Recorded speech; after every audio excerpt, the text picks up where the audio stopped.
नमस्कार मेरे प्रिय विद्यार्थियों, मैं सुबोध पांडे आज मैं पुनः आपकी सेवा में उपस्थित हुआ हूं एक नए विषय को लेकर। जी हाँ, कुछ भी कहने से पहले मैं सबसे पहले आपका इस एजुकेशनल चैनल में हार्दिक स्वागत करता हूं। आज मैं आपके समक्ष श्री रामधारी सिंह दिनकर द्वारा रचित मनुष्य और सर्प नामक कविता का सारांश या मूल भाव या काव्य सौंदर्य तथा उद्देश्य प्रस्तुत करना चाहता हूं। मैं आपके समक्ष कुछ भी प्रस्तुत करने से पहले यह आपको बतला देना चाहता हूं कि मैंने श्री रामधारी सिंह दिनकर जी द्वारा रचित मनुष्य और सर्प नामक कविता को दो भागों में बांटा है।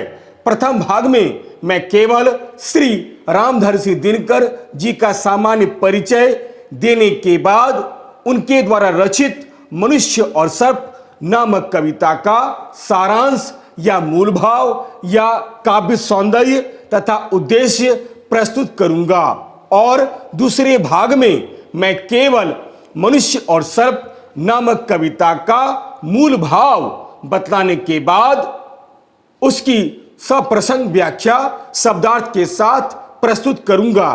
तो आइए अब मैं प्रथम भाग यानी इस भाग के अनुसार मैं आपके समक्ष श्री रामधारी सिंह दिनकर द्वारा रचित मनुष्य और सर्प नामक कविता का सारांश या मूल भाव या काव्य सौंदर्य तथा उद्देश्य भी प्रस्तुत करता हूं। सर्वप्रथम मैं श्री रामधारी सिंह दिनकर जी का सामान्य परिचय आपके समक्ष प्रस्तुत कर रहा हूं। श्री रामधारी सिंह दिनकर जी का सामान्य परिचय। आधुनिक हिंदी साहित्य के सफल राष्ट्र प्रेमी कवियों में श्री रामधारी सिंह दिनकर जी अग्रगण्य रहे हैं। सच पूछा जाए तो ये प्रगतिशील काव्य धारा के बेजोड़ महाकवि, लेखक एवं निबंधकार रहे हैं तथा राष्ट्रीय भावनाओं के ओजस्वी गायक हैं। इनका जन्म 23 सितंबर 1908 ईस्वी को बिहार प्रांत के मुंगेर जिला के सिमरिया नामक गांव में हुआ था। इनके पिताजी एक अत्यंत ही साधारण किसान थे।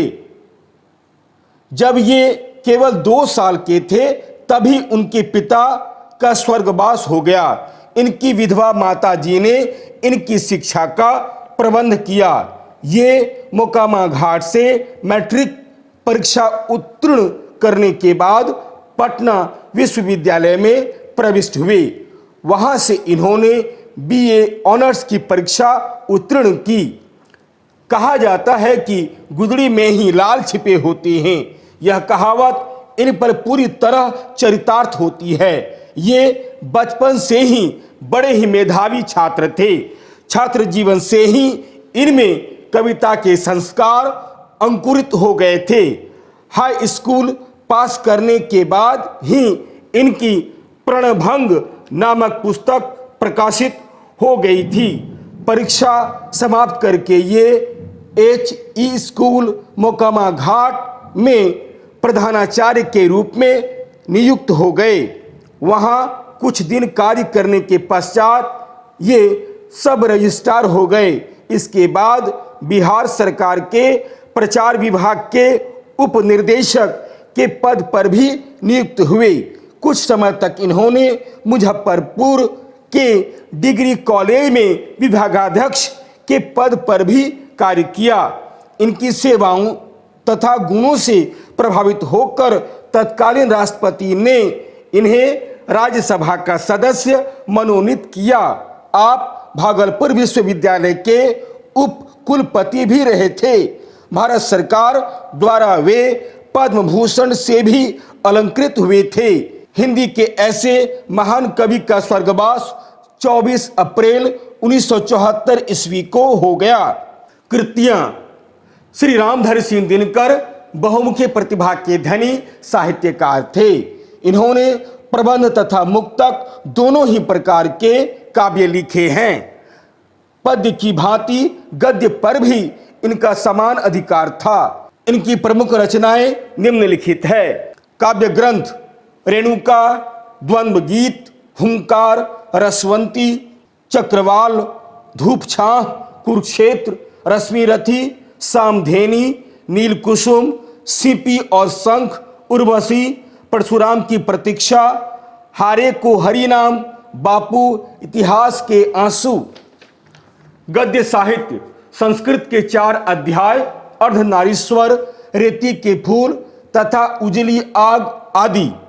आलोचना मिट्टी की ओर, हमारी सांस्कृतिक एकता। बाल साहित्य चित्तौड़ का साका, मिर्च का मजा, सूरज का ब्याह। उर्वशी महाकाव्य पर इन्हें 1,00,000 रुपये का ज्ञानपीठ पुरस्कार भी प्रदान किया गया। काव्यगत विशेषताएं। श्री रामधारी सिंह दिनकर जी मुख्यतः जन चेतना के गायक हैं। इन्होंने देश तथा समाज को अपने काव्य का विषय बनाया। इन्होंने अपनी रचनाओं के द्वारा जहां एक ओर पूंजीपतियों, सेठ साहूकारों तथा अन्य प्रकार के शोषक वर्गों के अत्याचारों एवं शोषण का नग्न चित्रण किया है, वहीं दूसरी ओर गरीबों, मजदूरों तथा किसानों के प्रति गहरी सहानुभूति व्यक्त करते हुए उनके काल्पनिक जीवन को बड़े ही सुंदर ढंग से उजागर किया है। भूखमरी, गरीबी, दास्ता के विरुद्ध ये क्रांति मचा देना चाहते हैं। इनके काव्य को पढ़ने से पाठक के हृदय में उत्साह तथा ओज के भाव जागृत हो जाते हैं। कुछ विद्वानों ने इनकी वीर और ओज गुण से परिपूर्ण कविताओं को देखकर इनकी तुलना रीतिकालीन कवि भूषण से करते हुए श्री रामधारी सिंह दिनकर जी को दूसरे कवि का स्थान दिया है। इनके काव्य में कहीं कहीं प्रकृति का सुंदर चित्रण भी मिलता है। दिनकर जी आधुनिक युग के सजग राष्ट्र कवि हैं। इनके काव्य में ओज, उत्साह और क्रांति की झलक मिलती है। यही नहीं, उनमें नई प्रेरणा के साथ साथ भारत की प्राचीन संस्कृति की गौरवमयी झांकी भी मिलती है। इनका समस्त काव्य देश हित तथा लोक कल्याण के साथ साथ विश्व कल्याण का सुंदर प्रयत्न है। उससे नए भारत के निर्माण का एक नया संदेश मिलता है। भाषा शैली। रामधारी सिंह दिनकर जी की भाषा सरल, सुबोध, प्रवाहपूर्ण तथा ओजपूर्ण और प्रांजल है। उसमें कहीं कहीं उर्दू के शब्दों का प्रयोग भी मिलता है। संस्कृत के तत्सम शब्द होने पर भी भाषा में क्लिष्टता नहीं है। इनकी भाषा व्याकरण सम्मत तथा अलंकार पूर्ण है। उसमें खड़ी बोली का निखरा हुआ रूप मिलता है। आपकी शैली अत्यंत ओजस्विनी तथा सजीव है। तन्मयता इनकी शैली की प्रमुख विशेषता है। इन्होंने मुख्यतः वीर रस से ओतप्रोत ही कविताएं लिखी है, किंतु कहीं कहीं शांत तथा श्रृंगार रस भी पाए जाते हैं। दिनकर जी ने कवित्व, सवैया आदि प्राचीन छंदों के साथ साथ नवीन छंदों को भी अपनाया है। कहीं कहीं औत्तुकांत छंदों का भी प्रयोग किया है। उनके काव्यों में उपमा, रूपक, उत्प्रेक्षा, अनुप्रास तथा श्लेष आदि अलंकार स्वाभाविक रूप से प्रयुक्त हुए हैं। अतः हम कह सकते हैं कि श्री रामधारी सिंह दिनकर जी बहुमुखी प्रतिभा के धनी साहित्यकार हैं। भाव, भाषा तथा शैली सभी दृष्टियों से वे एक कुशल शिल्पी साहित्यकार हैं। वे हिंदी भाषा एवं साहित्य के गौरव तथा राष्ट्रीय भावनाओं के श्रेष्ठ कवि हैं। ये अपने युग के प्रतिनिधि कवि हैं। आइए अब मैं श्री रामधारी सिंह दिनकर द्वारा रचित मनुष्य और सर्प नामक कविता का मूल भाव या सारांश या काव्य सौंदर्य आपके समक्ष प्रस्तुत करने का प्रयास कर रहा हूं। ध्यान देकर सुनिएगा। मनुष्य और सर्प। श्री रामधारी सिंह दिनकर जी का आधुनिक काल के प्रतिष्ठित राष्ट्र प्रेमी कवियों में बड़ा ही महत्वपूर्ण स्थान रहा है। इनके काव्य में संवेदना और विचार का सुंदर समन्वय दिखलाई पड़ता है। इन्होंने अपनी रचनाओं के माध्यम से जहां एक ओर अतीत के प्रति अगाध प्रेम, शोषित, पीड़ित दलितों के प्रति गहरी सहानुभूति तथा विश्व प्रेम को उजागर किया है। वहीं दूसरी ओर समाज में व्याप्त असमानता, भूख, गरीबी और अमानवीय नीति के प्रति विस्फोटक आक्रोश भी प्रकट किया है। वस्तुतः रामधारी सिंह दिनकर हिंदी के ओजस्वी कवि हैं। मनुष्य और सर्प इनके द्वारा लिखित एक बड़ी ही सुंदर कविता है। यह कविता उनकी प्रसिद्ध रचना रश्मि रथी नामक काव्य संग्रह के 7वें सर्ग से अवतरित है, जिसके माध्यम से कवि ने महाभारत के चिर परिचित योद्धा कुंती पुत्र कर्ण के भव्य चरित्र को बड़े सुंदर ढंग से उजागर किया है। अतः यह कविता एक पौराणिक कथा पर आधारित एक प्रेरणादायक कविता है।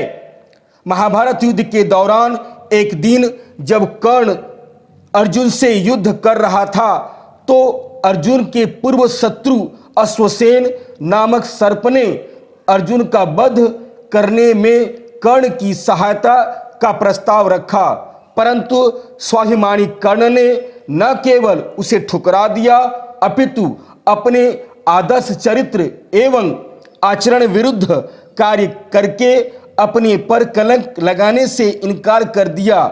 कर्ण का यह मानवतावादी दृष्टिकोण कि युद्ध में सर्प भले ही उसे विजय दिलवा दे, परंतु सर्प तो मानवता का शत्रु है, अतः यदि उसने अर्जुन पर विजय पाने के लिए एक सर्प का सहारा लिया तो वह आने वाली मानवता को अपना मुंह कैसे दिखलाएगा। आज हमें यह बहुत बड़ा संदेश देता है।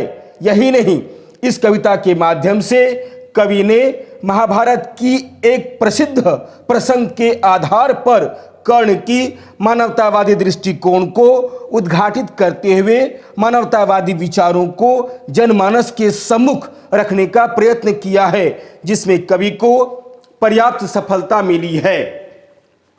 कुरुक्षेत्र के मैदान में कौरवों और पांडवों के बीच महाभारत का घमासान युद्ध चल रहा था, जिसमें कर्ण कौरवों की ओर से अपने प्रतिद्वंदी अर्जुन से युद्ध कर रहे थे। युद्ध इतना भयंकर था कि मानो लगता था धरा विधवा हो गई थी।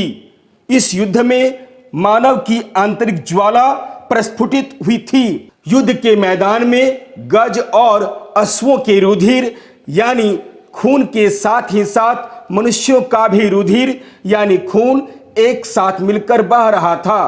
कुरुक्षेत्र के मैदान में जब दोनों वीर योद्धा एक दूसरे से घमासान लड़ रहे थे, तो दोनों को देखकर यह कहना बड़ा मुश्किल था कि कौन सबसे ज्यादा वीर है और अंत में किसकी जीत होगी।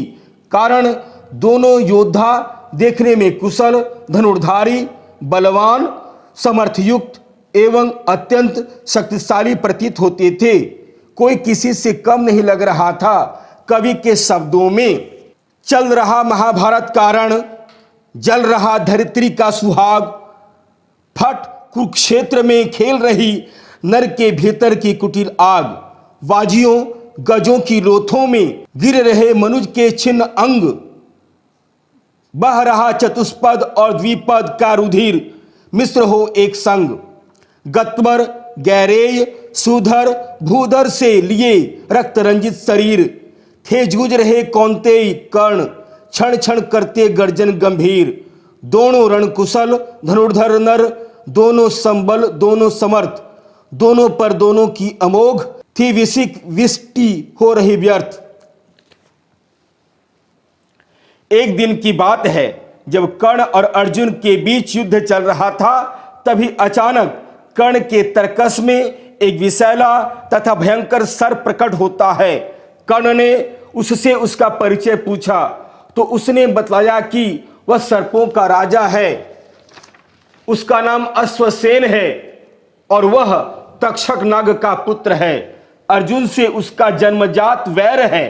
अर्जुन ने जब एक बार खांडव वन को जलाया था, तब तक्षक की पत्नी तथा पुत्र अश्वसेन वहीं थे।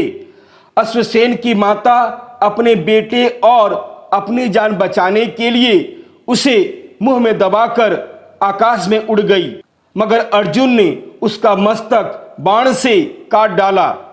उसकी माता यानी सर्पणी तो वहीं मर गई, लेकिन इंद्र की कृपा से अश्वसेन बच गया और वहां से भाग गया। आज उसी वैर का बदला लेने के लिए वह कुरुक्षेत्र की रणभूमि में कर्ण के पास आया था। शत्रु का शत्रु मित्र होता है, इस आधार पर वह कर्ण का मित्र होता है। वह इस युद्ध में कर्ण की अनेक प्रकार से सहायता कर सकता है, वह उसके बहुत काम आ सकता है। इसलिए वह सर्प कर्ण से प्रार्थना करता है कि वह उसे अपने बाण पर रखकर किसी प्रकार अर्जुन के पास पहुंचा दे, ताकि वह अर्जुन को काटकर अपने वैर का प्रतिशोध ले सके। उसे केवल कर्ण का सहारा भर चाहिए। कवि के शब्दों में, इतने में सर के लिए कर्ण ने देखा ज्यों अपना निसंग, तरकस में से फुंकार उठा कोई प्रचंड विषधर भुजंग। कहता कि कर्ण मैं अश्वसेन विस्तृत भुजंगों का स्वामी हूं, जन्म से पार्थ का शत्रु परम, तेरा बहुविधि हितकामी हूं। बस एक बार कर कृपा, धनुष पर चढ़ सख्य तक जाने दे, इस महाशत्रु को अभी तुरंत स्पंदन में मुझे सुलाने दे। कर वमन गरल जीवन भर का, संचित प्रतिशोध उतारूंगा। तू मुझे सहारा दे बढ़कर, मैं अभी पार्थ को मारूंगा। परंतु स्वाभिमानी और वीर कर्ण ने सर्प की चतुराई से भरी बातों को सुनकर उत्तर दिया कि हे सर्पराज, मानव की विजय या पराजय उसकी अपनी आत्मशक्ति पर निर्भर करती है। मनुष्य की भुजाओं में इतनी ताकत होती है कि वह स्वयं ही विजय को वर्ण कर सकता है, फिर वह सर्प की मदद क्यों लेगा? ऐसा करना उसके यश को हमेशा हमेशा के लिए कलंकित करना होगा। फलतः वह ऐसा करने के लिए बिल्कुल तैयार नहीं है। यह सच है कि सर्प की सहायता लेने से कर्ण की विजय निश्चित थी, लेकिन आने वाली पीढ़ी कर्ण के विरुद्ध हो जाते और उसकी निंदा करते। ऐसा करना मानवता के सर्वथा विपरीत था। अतः कर्ण किसी भी तरह तैयार नहीं हुआ। वह अश्वसेन से कहता है कि मैं द्वेष में अंधा होकर ऐसा कोई कार्य नहीं कर सकता जिससे मेरा आगे आने वाला जीवन बिगड़ जाए। लोगों की निगाह में उसके सभी पुण्य क्षीण हो जाएं। लोग यही कहेंगे कि उसने सर्प की सहायता से शत्रु का विनाश किया है। कवि के शब्दों में, राधे जरा हंसकर बोला, रे कुटिल बात क्या कहता है? जय का समस्त साधन नर का अपनी बाहों में रहता है। उस पर भी सांपों से मिलकर मैं मनुष्य से युद्ध करूं। जीवन भर जो निष्ठा पाली उससे आचरण विरुद्ध करूं। तेरी सहायता से जय तो मैं अनायास पा जाऊंगा आने वाली मानवता को, लेकिन क्या मुख दिखलाऊंगा? संसार कहेगा जीवन का सब सुकृत कर्ण ने छार किया। प्रतिभट के वध के लिए सर्प का पापी ने सहाय लिया। आगे कर्ण ने सर्प से कहा कि हे सर्पराज, मानव वेशधारी अनेक सर्प इस पृथ्वी पर विद्यमान हैं। अंतर इतना है कि सर्प केवल वनों व नगरों में सर्वत्र विचरण करते हैं, जबकि सर्प रूपी नर नगर, ग्राम और घरों में बसते हैं। ऐसे नर नाग यानी मनुष्य मानवता के कट्टर शत्रु होते हैं। वे मानवता को दूषित या कलंकित कर देते हैं तथा शत्रु के वध में सर्प की सहायता लेते हैं। यह संभव है कि यदि कर्ण ने ऐसा किया तो उसका नाम भी सर्प रूपी नर यानी सांपों में लिया जा सकता है या लिया जाएगा। अतः कर्ण सर्प की सहायता लेने से डरता है। इसका अनुकरण आगे की पीढ़ी कर सकती है। अतः कर्ण आने वाली पीढ़ी को ध्यान में रखते हुए वह सर्प की सहायता नहीं लेना चाहता है। कवि के शब्दों में, रे अश्वसेन तेरे अनेक वंशज हैं छिपे नरों में भी, सीमित वन में ही नहीं, बहुत बसते पुरग्राम घरों में भी ये नर भुजंग मानवता का पथ कठिन बहुत कर देते हैं। प्रतिबल के बध के लिए नीच सहाय सर्प का लेते हैं। ऐसा न हो कि इन सांपों में मेरा भी उज्जवल नाम चढ़े, पाकर मेरा आदर्श और कुछ नरता का यह पाप बढ़े। अर्जुन है मेरा शत्रु, किंतु वह सर्प नहीं, नर ही तो है। संघर्ष सनातन नहीं, शत्रुता इस जीवन भर ही तो है। आगे कर्ण सर्प से कहता है कि हे सर्पराज, मेरी और अर्जुन की यह शत्रुता सनातन न होकर इसी जीवन पर्यंत ही है। मैं यह मानता हूं कि अर्जुन मेरा शत्रु अवश्य है, किंतु है तो वह मनुष्य ही, सर्प तो नहीं है। और मेरा और उसका यह संघर्ष भी सदैव नहीं चलेगा। यह शत्रुता तो इसी जीवन में ही समाप्त हो जाएगा, अर्थात यह नश्वर शरीर बदलते ही या खत्म होते ही शत्रुता का कहीं पता नहीं चलेगा। किंतु सर्प और मनुष्य का तो सहज वैर है। इस जन्म में सर्प की सहायता लेकर अर्जुन का वध करने से कर्ण का परलोक भी बिगड़ जाएगा। अतः कर्ण अपने परलोक को किसी भी कीमत पर बिगाड़ना नहीं चाहता है और सर्प की सहायता लेकर सर्प रूपी मनुष्य बनकर एक मनुष्य को नहीं मारना चाहता है। कर्ण सर्प का मनुष्य का सहज वैर होने के कारण सर्प को भगा देता है। अतः वह उसे अपनी मित्रता का अधिकारी न समझकर घृणा की दृष्टि से देखता है। किसी भी दशा में अपने को कलंकित नहीं करना चाहता है। कवि के शब्दों में, अगला जीवन किस लिए भला, तब हो वे सांध बिगाड़ू में, सांपों की जाकर शरण सर्प बन, क्यों मनुष्य को मारू मैं। जा भाग, मनुष्य का सहज शत्रु मित्रता न मेरी पा सकता, मैं किसी हेतु भी यह कलंक अपने पर नहीं लगा सकता। यह कविता यही समाप्त हो जाती है। आइए अब मैं श्री रामधर सिंह दिनकर द्वारा रचित मनुष्य और सर्प नामक कविता का उद्देश्य आपके समक्ष प्रस्तुत करने का प्रयास करता हूं। मनुष्य और सर्प श्री रामधर सिंह दिनकर द्वारा लिखित एक उद्देश्य प्रधान कविता है। यह कविता चरित्र प्रधान होते हुए भी एक व्यंग्य को लेकर चली है और कर्ण के माध्यम से कवि ने अपने मानवतावादी दृष्टिकोण को प्रस्तुत किया है। इस कविता के माध्यम से यही संदेश देने का प्रयास किया है कि चाहे कितनी भी परिस्थितियां कितनी भी विकट क्यों न हो जाए या अपने प्राणों की बाजी क्यों न लगा देनी पड़े, हमें कभी भी नियम के विरुद्ध कार्य नहीं करना चाहिए। नियम के विपरीत कार्य धर्म संगत नहीं होता है। आने वाली पीढ़ी को ध्यान में रखते हुए उन्हें नियम के अनुसार ही कार्य करना चाहिए। कर्ण ने केवल आने वाली पीढ़ी का ध्यान में रखते हुए नियम के विरुद्ध कार्य नहीं किया। यही कारण है कि कर्ण का चरित्र आज एक आदर्श चरित्र है। कर्ण का यह चरित्र आने वाली मानवता को एक बहुत बड़ा संदेश दे जाता है। आइए अब मैं इस कविता के कला पक्ष पर भी अपने विचार आपके समक्ष प्रस्तुत करता हूं। यह कविता भाव पक्ष के साथ साथ कला पक्ष की दृष्टि से भी एक बड़ी ही सुंदर, श्रेष्ठ एवं सफल कविता है। इस कविता में कवि ने महाभारत के विनाशकारी युद्ध का बड़ा ही सजीव एवं मार्मिक चित्रण किया है तथा कर्ण के माध्यम से कवि ने अपने मानवतावादी दृष्टिकोण को उजागर किया है। इस कविता की भाषा शुद्ध साहित्यिक संस्कृतनिष्ठ खड़ी बोली है। कवि ने इस कविता में शब्दों का चयन बड़े सुंदर ढंग से किया है। यह कविता वीर रस तथा ओज गुण से परिपूर्ण कविता है।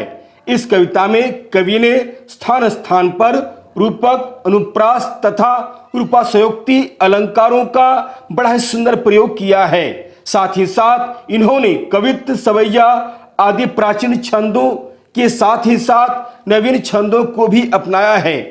कविता में उक्ति वैचित्र भी दर्शनीय है। अतः हम कह सकते हैं कि श्री रामधारी सिंह दिनकर कृत मनुष्य और सर्प कविता भाव एवं भाषा अर्थात सभी दृष्टियों से एक श्रेष्ठ एवं सफल कविता है। इस कविता में महाभारत के महान योद्धा महाबली कर्ण का भव्य चरित्र उजागर हुआ है, जिसमें कवि को पर्याप्त सफलता मिली है। यदि आपको यह वीडियो अच्छा लगता है तो इसे लाइक अवश्य करें तथा अपने सगे संबंधियों के बीच भी इसे शेयर अवश्य करें। और हाँ, चलते चलते मेरे इस एजुकेशनल चैनल को सब्सक्राइब करना बिल्कुल नहीं भूलें। याद रखिएगा, मेरा यह चैनल पूरी तरह से एक एजुकेशनल चैनल है। यदि कहीं आपको इस वीडियो में त्रुटि नजर आती है तो सप्रमाण कमेंट्स अवश्य करें। तब तक के लिए धन्यवाद, नमस्कार।